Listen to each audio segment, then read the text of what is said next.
Sejam muito bem-vindos ao Jornada da Calma. Eu sou Helena Galante, companheira de jornada de vocês, e hoje tenho a alegria, nesse comecinho de 2024, de finalmente receber Flávia Lippe aqui no Jornada. Flávia, seja muito bem-vinda. Muito obrigada. Eu tenho certeza que começar um ano aqui nessa jornada vai ser um divisor de águas. Sabe que isso era para ter acontecido há tanto tempo? Depois eu fiquei pensando, por que que a gente demorou tanto? E quando a gente se encontrou pela última vez, que foi lá em Minas, no Hacktown, falei, nossa, Flávia, a gente tem que conversar, a gente tem que marcar umas jornadas, as conversas que a gente tinha tido tinham sido tão impactantes. E eu falei, não, mas a gente vai ter o tempo, né?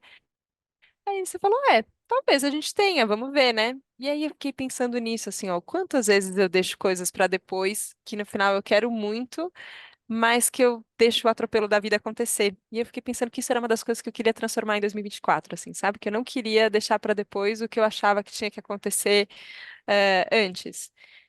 Isso junto com o entendimento de que as coisas acontecem no momento que tem que acontecer, então eu tenho essa paz no coração, que eu acho que era assim que a gente tinha que começar 2024, então tinha que acontecer agora essa conversa, mas eu percebo que tem uma dosezinha de procrastinação, assim, minha, que às vezes não conta com a gente, não sabe o que que vai acontecer amanhã. Como é que você foi resolvendo isso, Flávia, de fazer as coisas que você sentia que eram importantes fazer no tempo delas, ao mesmo tempo entendendo qual que era esse tempo? Nossa, Helena, isso é tão doido, porque é assim, eu não acredito que isso seja procrastinação, sabe? Eu, eu só descobri, na verdade, que a calma, a paciência, o silêncio e às vezes as coisas não acontecerem, são importantes até não acontecerem. Depois que eu tive a minha experiência de quase morte, né? Aliás, o livro sai agora em março, né? Eu conto essa história do caos à clareza, né? E eu sempre fui muito organizada, muito metódica, né? Eu tenho uma mente muito estratégica, né? Então, para mim, não fazia sentido as coisas não acontecerem naquilo que eu coloquei na planilha, né? Eu tenho lista, até Sim. hoje, tenho lista para muitas coisas, lista disso, lista daquilo, não sei o quê. Só que o que mudou na minha planilha é que eu deixo a planilha fluir mesmo, sabe? Eu faço a minha organização do ano, eu faço a minha organização de planos, construo as minhas metas, mas eu não me condeno quando elas não acontecem, porque não depende só da gente. E eu tinha certeza que esse meu jeito de fazer as coisas, de estar ali sempre, né? Uma geração também de mulheres muito fortes, né? Criadas para fazer e não deixar nada passar, nada, porque as nossas oportunidades eram mínimas. Então, tudo que acontecia, você pegava aquilo, você não largava de jeito nenhum, não tinha uma oportunidade que fosse passar. Não existia isso. Isso era impensável, né? E aí eu comecei a observar que isso, assim, pode ser muito legal, mas ser forte não é um elogio. E ter esse domínio, achar que tem esse controle do tempo e da vida, não é real também, sabe? Então eu não sei se é uma procrastinação que você trouxe ou se é o aprendizado do fluxo do tempo. E esse aprendizado é muito esquisito, porque quando a gente fala, não, eu deixei passar isso, a pessoa fala, por que que você não foi atrás? É o fluxo da vida, sabe? Eu amo quando eu caio do cavalo, quando eu acho que eu tô, na verdade, seguindo o caminho de aprendizado, e quando eu vejo eu só estava sendo muito severa comigo e Pô, muito pragmática quando às vezes a gente não precisa, né? Queria te perguntar sobre essa experiência de 2017, Flávia, que você contou que vai estar no próximo livro agora, em março de 2024, sendo lançado, porque de fato é uma experiência que muda tudo, né? E eu sinto que você também trouxe para você essa, não sei se você considera uma missão ou como é, mas de dividir esse aprendizado também. você sabe que eu nunca tinha dividido, né?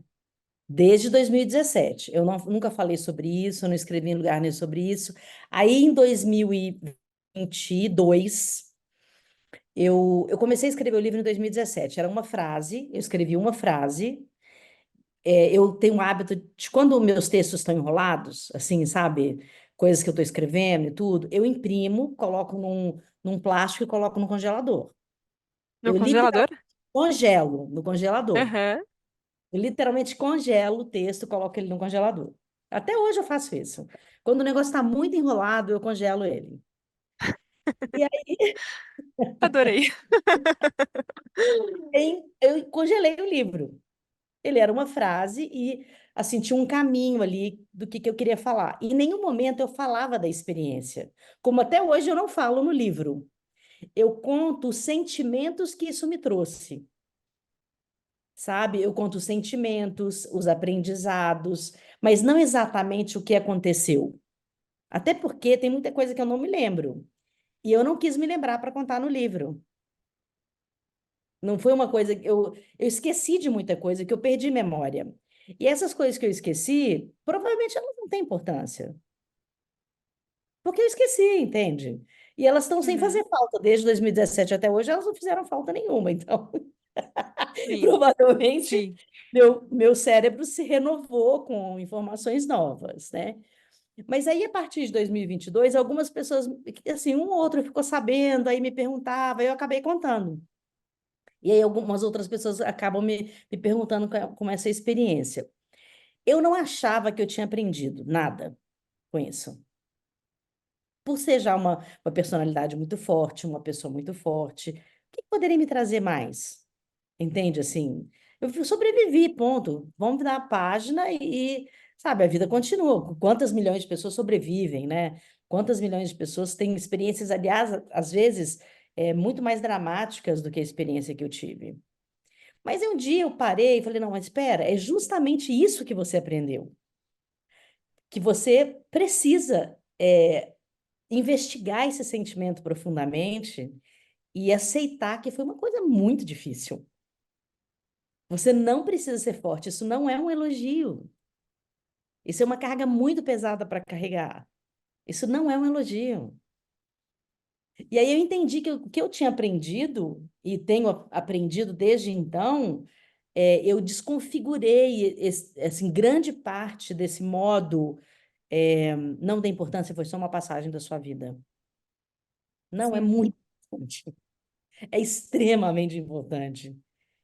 E aí eu voltei a escrever o livro de novo, e aí eu comecei a escrever o livro com todas as vulnerabilidades também que eu percebi depois. Eu percebi, por exemplo, eu moro sozinha em São Paulo, eu não tenho nenhum familiar em São Paulo. Agora tem uma prima que mora lá, mas a gente tem muito pouco contato. Eu percebi, por exemplo, que se eu não tivesse uma pessoa muito próxima naquele dia para eu telefonar, eu não teria sobrevivido. Não, simplesmente, eu tive 2 horas para ser socorrida. Eu teria morrido.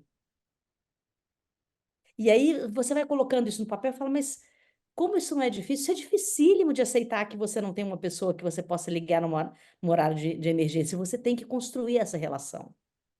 Você tem que construir laços com outras pessoas também, que não sejam só as pessoas que você construiu como apoiadores que você paga, né? Eu tenho uma estrutura de vida que eu tenho pessoas que são remuneradas e elas, obviamente, poderiam me socorrer, né?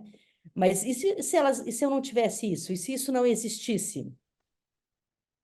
Quem poderia Sim, entrar na minha casa? Sabe, isso tudo é um grande aprendizado. E que eu achei que não era, mas é. sim, sim. Dar É que laço, né? E se aproximar de pessoas também nas suas vulnerabilidades. Mas eu fui criada para ser independente. Não pedir ajuda nunca, para nada.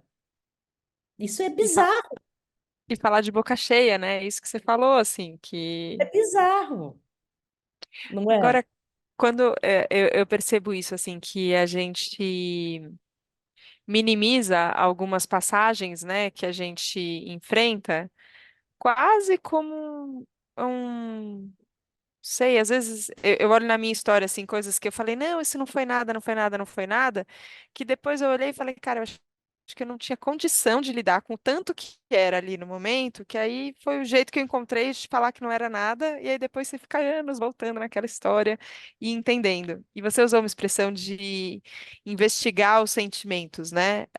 De se propor essa investigação. É, e eu sinto que quando a gente faz essa investigação pelo caminho do sentimento, e não só pelo caminho da memória que você citou, pelo caminho racional, a coisa é mais potente. Às vezes é mais difícil, eu sinto mais difícil, mas é mais potente. Como a gente investiga os nossos sentimentos? Porque eu sinto que às vezes a gente está deslocado tão neles, nessas de ficar minimizando tanto as coisas, parece que a gente pergunta às vezes como a gente está se sentindo e a gente nem sabe, né? Por onde você começa essa investigação, Flávia? Helena, eu até criei um método mesmo com isso, porque foi tão potente para mim que eu criei um método que hoje ele está na ONU como uma das metodologias de desenvolvimento humano reconhecida no mundo inteiro. É, é simples, na verdade é muito simples. Se você percebe que você tem coisas simples na vida que você não faz, e que se você fizesse, teria uma virada muito importante nos seus sentimentos, você começa por ali. Então, eu escolhi, por exemplo, não só da minha escolha, mas também do próprio método, os 6 maiores arrependimentos na hora da morte, que também são as 6 principais coisas que você deveria fazer para que você tivesse uma vida plena, em vida.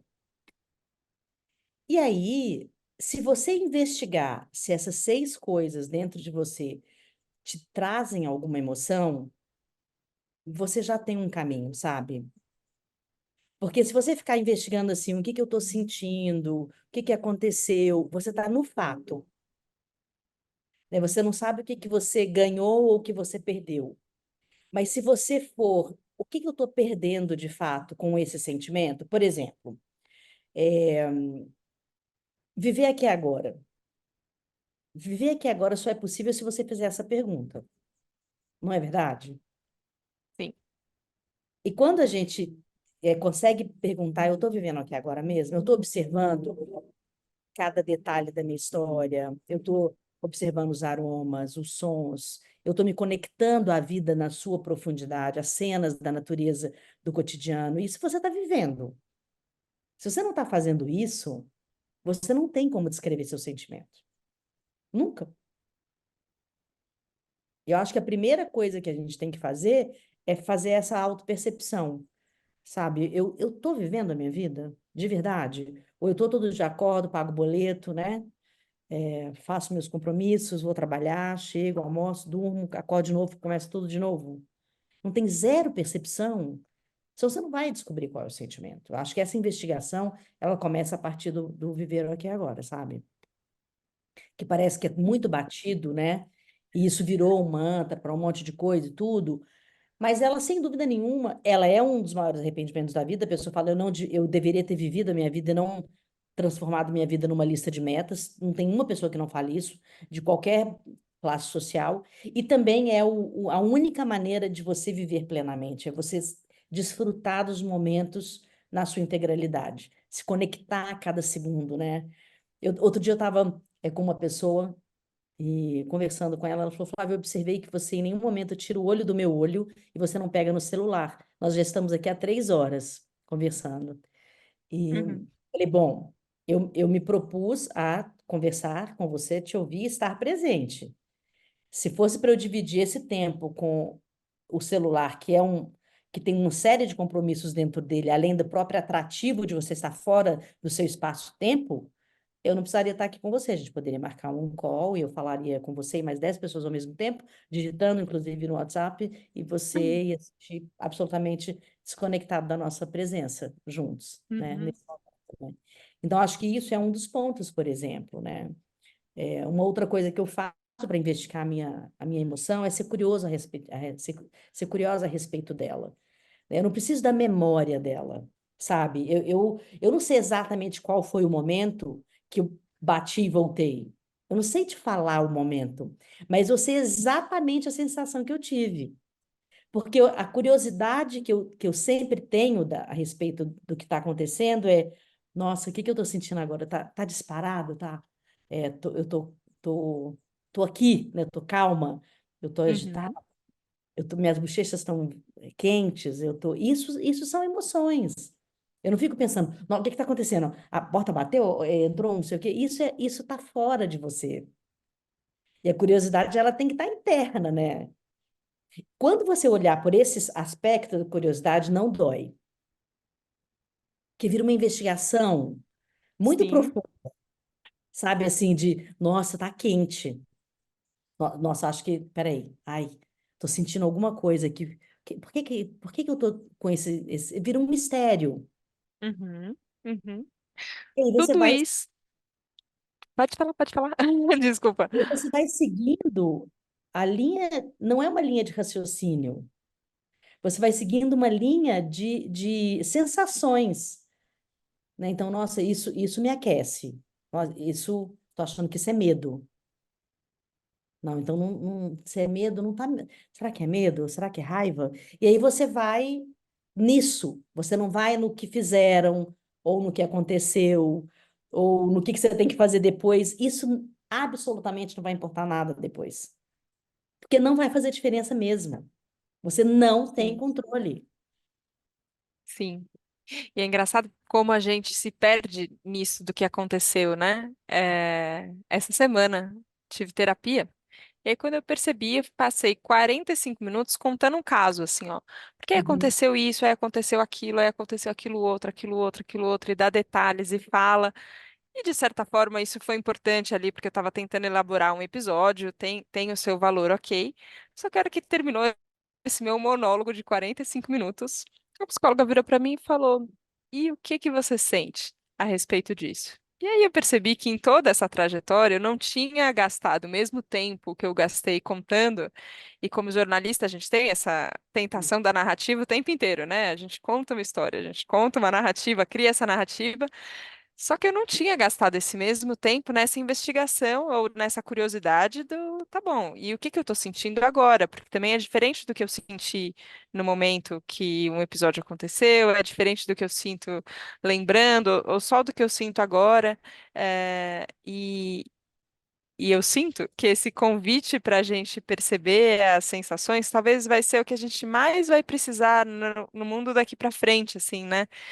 Você deu esse exemplo do celular, por exemplo, que é um sequestro, né, emocional e de presença e tudo, e a gente vai para aquilo e a gente consegue se alienar muito, né, do que a gente está sentindo. Vira uma chupeta ali, né, que a gente se distrai e não presta mais atenção no que a gente está sentindo. Eh, e eu queria te perguntar se toda essa investigação e esse formato, se tudo isso é a equação ou se é mais ainda. E também por que que você escolheu esse nome? É, porque ele para mim também ele vem tão exato, mas do jeito que você fala, ele é exato, ele é prático, ele é objetivo, mas também ele é muito sensível. Fiquei curiosa. Cara, tudo são dados. Nós somos dados, né? Quando você quer saber se você está com febre, você vê um número, né? Quando você coloca a mão na testa e fala, tô quente, pera, deixa eu ver quanto para saber se eu preciso de uma medicação e quanto dessa medicação. Uhum, Então é 37,5? Ah, um banho morno. Mais 38? Ah, peraí. 3 gotinhas ou 10 gotinhas, enfim, né? Então a gente tem aham, uma medição biológica e ela é uma medição muito exata, só que é de cada um. Só eu sei da minha biologia. Eu sei claro, eu sei da minha espécie, né? Então, eu, como ser humano, sei que se eu tiver com 39 de febre, eu tenho problema sério, posso ter um colapso no meu corpo físico. Mas eu posso conseguir baixar essa febre, com água morna e uma outra pessoa pode não conseguir e precisar de tomar um remédio muito forte. E se ela se conhece, ela vai contar isso para quem está cuidando dela ou ela mesma. sim. Mas se você não observa isso, você não sabe qual é a sua equação, entende? Então, a equação, na verdade, ela é você conseguir entender todos os seus dados. Como que você cria aí uma estratégia de emoções, de comportamentos e de dados, dos seus dados, para que você seja a maior especialista em você, a maior cientista de você. Quando você chega no médico, o médico fala assim, é, como que é o seu organismo? Você vai ao banheiro com frequência? Ah, normal. Você toma água? Normal. Não, não tem normal, Sim. né? Agora, uma pessoa que está elaborada sobre si, me chama muita atenção, até eu que atendo muita gente individual, né? Faço mentorias individuais, a pessoa não sabe responder nada dela. Nada, nada. Eu falo assim para ela, é, quanto tempo dura uma dor de cabeça sua, por exemplo? Ela fala, não, tenho a menor ideia, Flávia. Falei, o que? Então me conta como acontece. Ah, eu tenho maior dor de cabeça, aí eu vou e tomo um remédio. Aí depois eu passa. Eu falei, mas quanto tempo? E aí a pessoa fala, não sei. Eu falei, então, você está totalmente conectado na dor. Então você sabe na hora que dói, mas você não sabe na hora que você fica boa. Você não consegue fazer essa medição de paixão pela vida, você está entendendo? Você só faz a medição Uhum. da dor, a medição do que aconteceu, daquele fato, daquela pessoa, daquela coisa, daquele contrato, daquele emprego, daquele negócio, daquele... Só isso. Mas e tudo que envolve esse meio do caminho?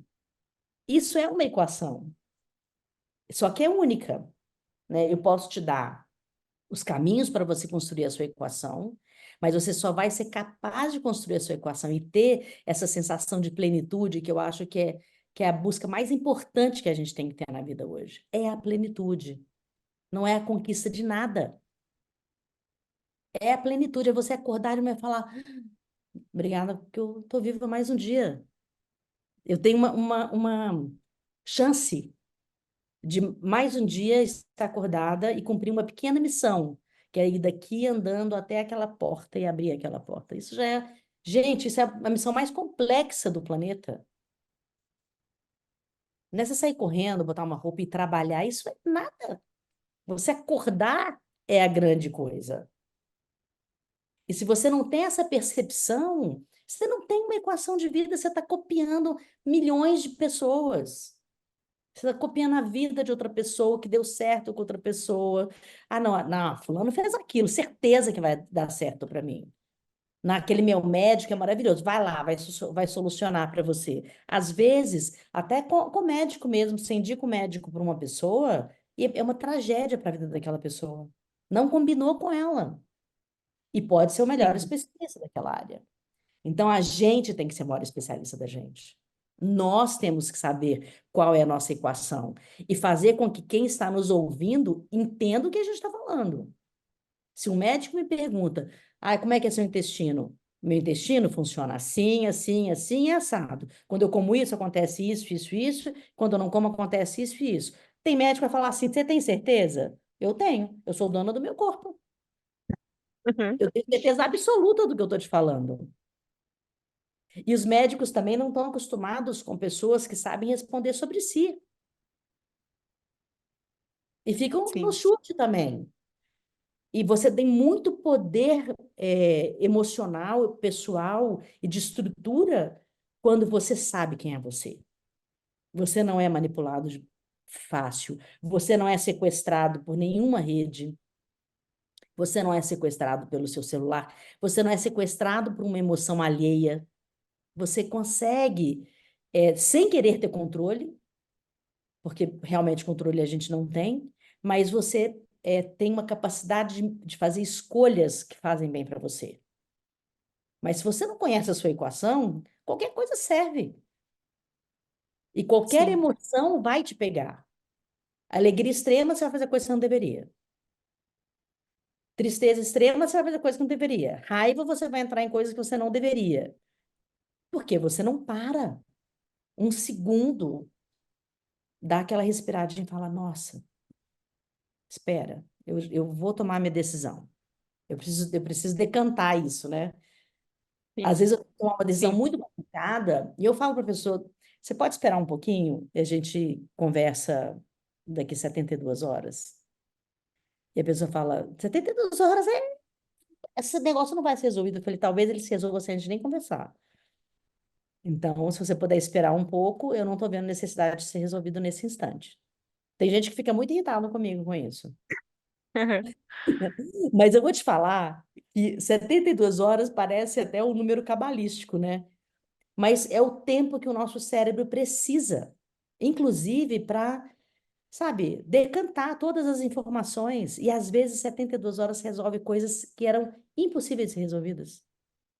Claro, a gente não tô falando que você vai estar numa cirurgia com uma pessoa com a barriga aberta, que você vai esperar Sim, 72 horas. Mas muito provavelmente aquele médico esperou 72 horas para tomar uma decisão de abrir aquela barriga. sim, sim. Então a gente tem que ter esse tempo, né? Eu sinto que é o valor da calma que me trouxe para a jornada da calma até agora, que ele às vezes é questionado no nosso mundo. Você falou que às vezes as pessoas ficam bravas com você. E eu sinto que às vezes as pessoas gostariam que eu fosse um pouco mais imediatista do que eu tento ser. Às vezes eu sou também, acontece. Mas Claro. como eu gosto de agir, normalmente é desse lugar da calma e que às vezes ele não encontra tanto espaço no mundo, assim, né? É, mas eu fiquei pensando sobre. Você deu esse exemplo do médico, né? De quando a gente chega no médico e é alguém que está cuidando. Ou até um mentorado seu, né? Por exemplo, uma mentorada que chega, traz uma questão, que seja, espere 72 horas, vamos resolver isso agora, mas tem esse lugar de vamos olhar juntos, né? Vamos nos unir aqui para olhar para essa questão. Que é uma postura que eu valorizo muito, assim, né? Às vezes eu penso, por que que eu cheguei nesse lugar, né? Que eu chamo os ouvintes do Jornada da Calma, por exemplo, de companheiros de jornada. E eu falei, eu tenho essa sensação mesmo, assim, ó, que são companheiros, que somos companheiros, que a gente está numa jornada que, de certa forma, ela é dividida e se cruza em muitos pontos. Então, eu vejo esse valor do coletivo muito forte. Mas, ao Uhum. mesmo tempo, tem as horas, e acho que você trouxe essa questão da autonomia que a gente tem sobre a gente mesmo, que é a gente que vai tomar a decisão. Quem pode fazer é a gente, no final é a gente que vai decidir. Como você enxerga quanto a gente tem, sabe, não sei se é influência a palavra, e vem ingerência, mas acho que também não é isso, assim, ó. Mas o quanto de fato a gente consegue se ajudar quando a gente está junto e o quanto às vezes é a gente com a gente que tem que tomar essas decisões, sabe? Porque às vezes eu sinto que pode gerar também bastante frustração, né? Uma vez um médico, inclusive, aqui no Jornada da Calma, me falou isso, que as pessoas às vezes vão no médico para saber o que tem, elas também não querem se cuidar.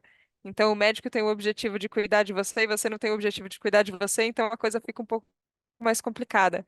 Então, nesse caminho, né, nessa evolução que eu acho que a gente está junto, o quanto a gente consegue fazer uns pelos outros, o quanto a gente tem que fazer a gente pela gente mesmo, o quanto às vezes é tudo misturado, e no final é essa bagunça que a gente tem que aprender o fluxo só. Por isso que eu chamo de equação, sabe? É tudo misturado, né? Mas se você tiver domínio do, assim, do seu ser mesmo, domínio no sentido de explicar pequenos detalhes sobre você, né? Tem Uhum, pessoas que elas se adaptam tanto ao outro que ela não sabe mais se ela gosta de ovo frito, ovo cozido ou omelete. Ela vai no fluxo, entende? E aí ela nunca parou para falar assim, gente, mas na verdade eu não gosto muito disso. Acho que eu não deveria comer isso mais. Mas vai se adaptando e vai perdendo, inclusive, a sua essência, né? Ela vai perdendo. O que é mais importante de cada um de nós é ter essa característica única, que cada um tem, não tem ninguém igual, né? Não tem ninguém igual. Então, eu acho que na hora da tomada de decisão, o médico, por exemplo, a gente está dando esse exemplo, eu acho que é legal. O médico, na verdade, a tradução do que é ser médico é ser um professor, é um educador da medicina, é um educador da sua saúde. Ele não é uma pessoa que vai trazer soluções para os seus problemas. As pessoas colocaram o médico no lugar daquele cara que vai fazer milagre. Você come errado todo dia, aí você chega lá com colesterol ruim ou com um problema de saúde gravíssimo, e ele vai ter que solucionar algo que você está destruindo sozinha ao longo da sua vida. né? Então, o médico ele é um educador. Como todo educador, ele te dá caminhos, depende de você. Não existe nenhum médico que vai te tratar. Você pode, tem pessoas, por exemplo, que fazem dietas que vão em vários médicos e falam, mas nenhuma dieta funciona. Não, nenhum médico de dieta funciona, porque você não faz nenhuma, né? Uhum. Não tem muita Aham. mágica, né? Assim, tem os hormônios, tem o excesso de comida, tem uma série de coisas. Mas se você cuidou do hormônio, você diminuiu o seu alimento, você fez tudo direitinho, muito provavelmente você vai conseguir, né? Então, a vida é isso. O outro, ele está não para te ajudar ou solucionar. Ele está como companheiro de viagem, vivendo experiências parecidas com a sua, e ele pode ser seu educador, Sim. né? O outro, ele é um excelente companheiro de viagem, né? Agora, quando você coloca no outro a expectativa de que ele vai te dar uma resposta, seja amigo, marido, filho, que ele vai te dar uma resposta, você não quer isso. Se você quer uma resposta, na verdade, você não precisa dessa outra pessoa. Você vai falar para ela o que você quer ouvir, ela vai repetir para você o que você quer ouvir e tá tudo certo. Você já combina isso antes. Falou, vou te falar o que eu quero que você fale. Quantas discussões você já viu desse jeito que é muito divertido? A mulher vira pro cara e fala assim: eu tô gorda. Aí ele fala: tá. Pô, mas como é que você tem coragem de falar isso para mim? Eu falo, mas você perguntou. Não, não, você não tá gorda. Imagina, eu ouvi errado, você tá magra. Então, assim, né? Isso é cotidiano, você vê isso muitas vezes em conversas de negócios, entre amigos, você vê pessoas querendo uma resposta, ela faz uma pergunta, colocando o outro numa situação que é ruim para o outro, mas que ela gostaria que ele mentisse sobre aquilo para que ela saísse bem. Isso é a desconexão total de si. Esse tipo de pergunta você faz para você não faz para o outro. Você já vai construir a sua história a partir disso, né? E aí a gente tem que levar em consideração tudo que tem de dados dentro da gente. Eu tenho o DNA, por exemplo, que eles chamam de DNA guerreiro, é o nome do DNA mesmo. Olha para você ver Sim. que dureza. O DNA chama guerreiro, eu falo, meu Deus do céu. O DNA, porque eu tenho uma alta dose de dopamina. E tem tipos diferentes de DNA mesmo, né? Esse meu, a característica são altas doses de dopamina. Então, em momentos de muitos conflitos, eu consigo tomar decisões muito importantes em ambientes estressantes e complexos por causa disso. Eu brinco que eu sou uma guerreira tímida, né? Eu trabalhei minha Uhum. timidez para poder viver no mundo, mas talvez esse DNA tenha me ajudado. Mas o que que acontece com esse DNA? Esse DNA é um DNA que toma decisão. Então, há 72 horas para uma característica de dados, né, biológicos como a minha, é um exercício de outro planeta. Mas, por outro lado, com a quantidade de dopamina que eu tenho, eu tomo decisões. Eu vou começar a meditar, eu começo. Eu vou começar a fazer dieta, eu começo. Tudo que eu quero fazer, eu tenho essa oportunidade que meu DNA me ajuda a resolver. Sim. Então, Sim. quando a gente fala do outro, o outro, ele pode ser um espelho daquilo que você não é capaz de fazer, mas você tem que ser muito clara sobre aquilo que você quer com essa pessoa, ou você vai se decepcionar, ou você vai decepcionar o outro. Pode ser tanto frustrante quanto com expectativas muito grandes, né? Mas você só é capaz de ter uma conversa nesse nível se você sabe quem você é. Então, vou dar o exemplo da pessoa que pergunta se está gorda. Aham. Se você chegar para uma amiga ou para um companheiro e falar, olha, eu estou me sentindo gorda, então eu coloquei essa roupa sabendo que eu estou acima do meu peso. Você acha que essa roupa está demonstrando tanto assim que eu estou acima do peso? É uma conversa muito diferente de estou gorda ou estou magra. Óbvio que você está gorda. Você entende? Assim, quando você entende profundamente a conversa, eu estou pegando uma coisa bem básica, porque eu vejo isso o tempo inteiro. Pessoas que encontram uma conta e falam, nossa, como você emagreceu? Ou então, nossa, como você engordou? Que direito e que loucura é essa conversa? Sim. Esse nível de conversa já é a captura total de um outro ser. Mas para que isso não aconteça, que as pessoas não tenham esse tipo de interação, você também precisa mudar suas interações. Começa com a conversa que a gente tem com a gente, né? E eu acho que você trouxe isso muito, com que tem a ver com se conhecer, tem a ver com saber quais são os seus dados. Talvez os ouvintes do Jornada não saibam exatamente qual é o seu perfil de DNA, por exemplo. Mas a gente tem, né, informações. A gente tem informações que estão sendo aqui com curiosidade, que presentes no aqui e agora a gente consegue descobrir. A gente Nossa, começou o. Pode? Diga. se a pessoa fizer 6 perguntas, eu vivo aqui agora, eu sou curioso, eu tenho um hobby, eu faço coisas que eu gosto, eu sou generoso, eu cultivo relacionamentos, eu cuido do meu corpo. Se essas 6 perguntas entrarem no cotidiano dessa pessoa, sabe o que que acontece com ela? Ela diminui a ansiedade, ela diminui cortisol, ela diminui estresse, ela aumenta a capacidade de resolver problema, ela diminui irritação, ela diminui insegurança, aumenta a felicidade, ela aumenta a disciplina, ela diminui a procrastinação, quando é procrastinação, que às vezes não é procrastinação, é exaustão. Uhum, E exaustão não tem lugar, né? Você tem que parar. Então, essas perguntas parecem que elas são fatais, né? E, na verdade, elas são abertura para uma vida plena. Se você todos os dias se faz essa pergunta, você fala, nossa, não tem nenhuma curiosidade hoje? Todo dia você tem que estar curioso com alguma coisa. E não é por causa da obrigação, é porque a curiosidade ela vai te abrir para um mundo que você, de não repetição, de não ser capturado o tempo inteiro. Nossa cabeça, o nosso cérebro, ele é feito de trilhas neurais. Se todos os dias você acorda de manhã, pega o celular, fica ali, perde ali 1 hora, antes de sair da cama. Ou se você está conversando com uma pessoa e pega o celular, isso virou um hábito. Mesmo que não tenha nada, você já está capturado por um hábito que você mesmo criou.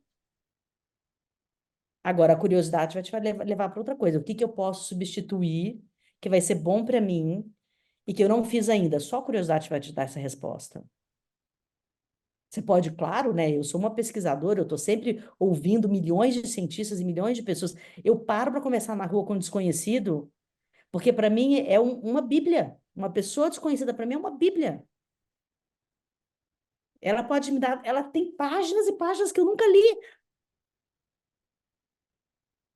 E isso a gente tem que alimentar todo dia. Se passar no desconhecido, conversar, entrar no Uber, eu que só ando de Uber, né? Eu não tenho carro.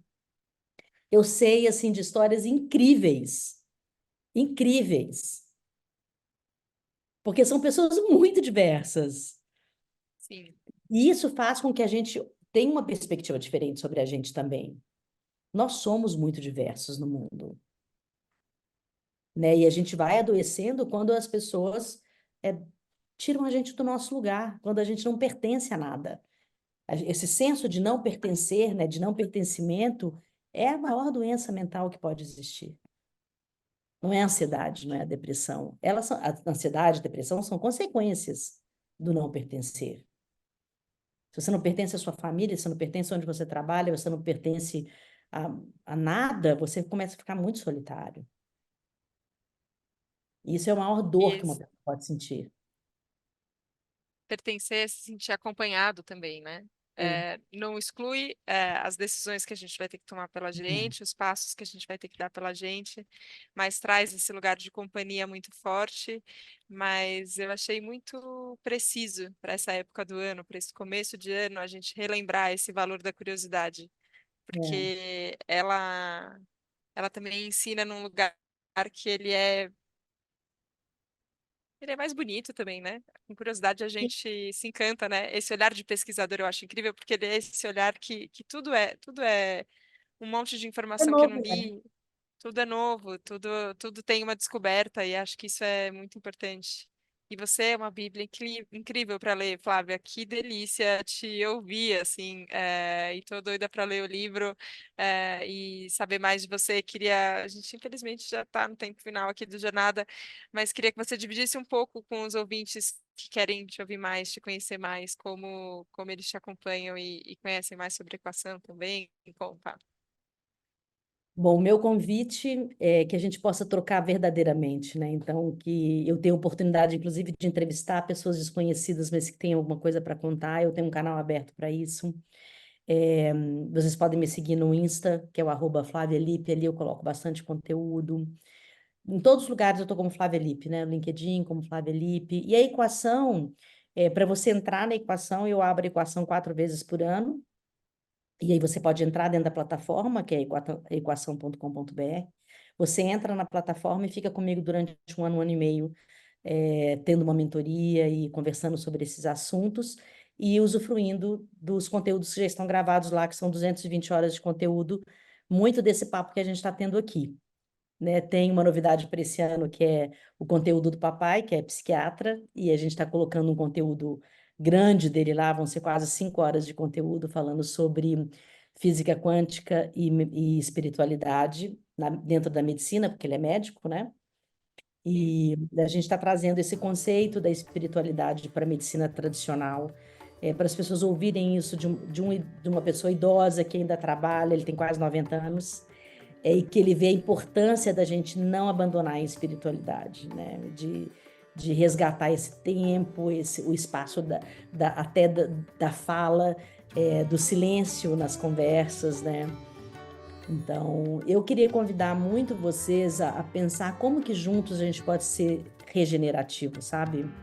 Desse planeta, das relações, das lideranças. Isso depende muito das nossas escolhas de feed, né? O que que você tem no seu feed? O seu feed é um retrato muito grande das escolhas que você está fazendo para dormir com elas, né? Aquilo que você leva, né, para a sua memória à noite é o que você vai se tornando. Então, se a gente pudesse escolher A Jornada da Calma, o seu livro, o meu livro, o seu conteúdo, o meu conteúdo, e de outras pessoas lindas que existem nesse planeta, nós nos tornamos mais compassivos, mais calmos, mais compassivos. E acho que o convite final é: não acredite que isso é fraqueza. A calma, a generosidade, a compaixão, elas são características de líderes fortes, de pessoas que mudam o mundo. Não são os truculentos e violentos que fazem grande diferença. Essas pessoas, elas causam muito medo. O medo, ele tem o seu lugar, mas ele não vai construir grandes relações se for a partir do medo. Então, a gente tem que buscar pessoas inspiradoras mesmo, que querem compartilhar, querem regenerar a vida, o planeta, as relações. Então, o meu convite é que vocês me sigam por aí também e que a gente possa trocar ideias. Que lindo convite, Flávia. Eu me sinto muito atendida por ele e estendo esse convite também. Queria te agradecer mais uma vez pela presença aqui no Jornada. Obrigada. Eu quero te agradecer, querida. Meu ano vai começar muito melhor por causa disso, pode acreditar.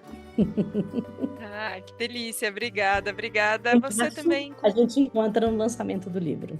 Com certeza, com certeza. Em março de 2024 a gente avisa aqui também no podcast. Mas obrigada, Flávia. E obrigada a você, companheiro de jornada, que nos ouviu aqui hoje, que você tenha ficado com a curiosidade bem aguçada presente aqui durante essa conversa. Só posso agradecer a confiança e a abertura. E a gente se vê na próxima segunda, no próximo Jornada da Calma. Um beijo, tchau, tchau.